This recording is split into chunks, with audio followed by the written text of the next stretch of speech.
This class is the lowest in our outreach department. It's a literacy, we call it Literacy 1-2 class. And they are mostly Canadian benchmark level 1 and 2, some are 2. It is a multi-level class, so we have real beginners who, some of them have difficulty writing, and some of them are quite fluent and they can write quite well.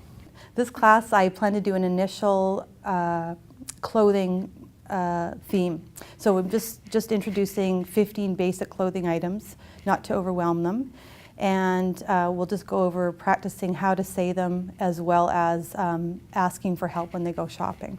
Leading up to this class, we were looking at health. So we looked at body parts, ailments, that kind of thing. So I was hoping to, once we go through clothing, to say, okay, a hat goes on your head, so we can kind of recycle the vocabulary from last theme and use it with this theme's vocabulary.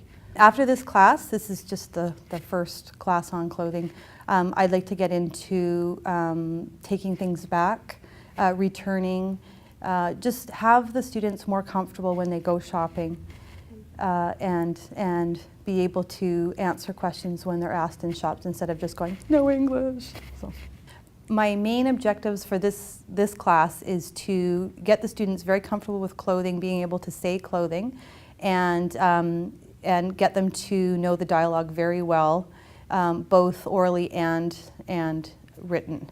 So they feel when they come in tomorrow, they're going to be very comfortable asking, I'm looking for a hat, hats are over there, and have them feeling very comfortable.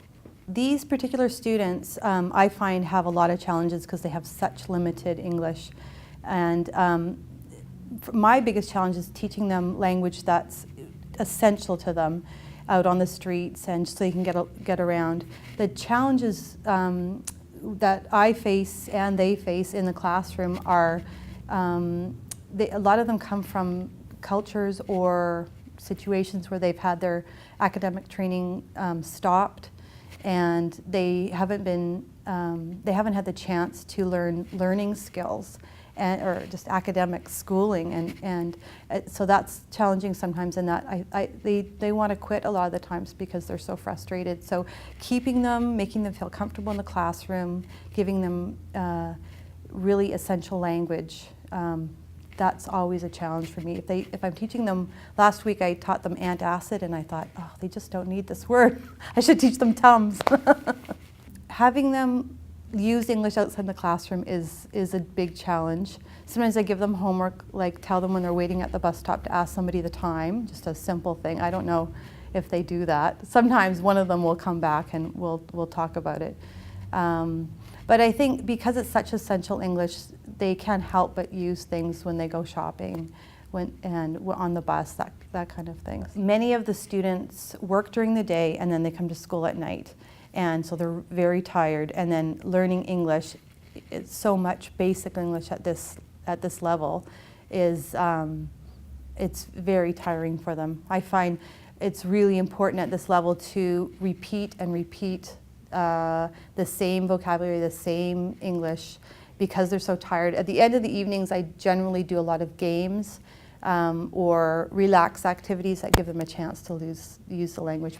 They are tired, a lot of them work. Not using their own language in the classroom is, it's challenging. And at the higher levels, I tend to be pretty strict. At this level, I find a lot of times it's just used to translate.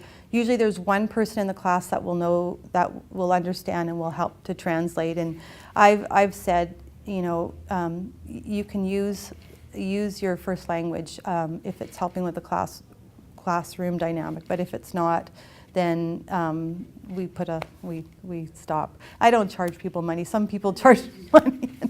I don't do that. The problem has been sometimes we have all Chinese and only one Serbian or one Spanish speaker, and that's pretty frustrating for those speakers. So, but most students are aware of that, and they try and incorporate English whenever they can. In my class right now, I have two men that sit together. I don't know if they'll come tonight, but they both have very, very limited English. One's Serbian and one's Chinese, and they have a friendship, and I have no idea how they can communicate, but a lot of sign language, and so it's really nice to see.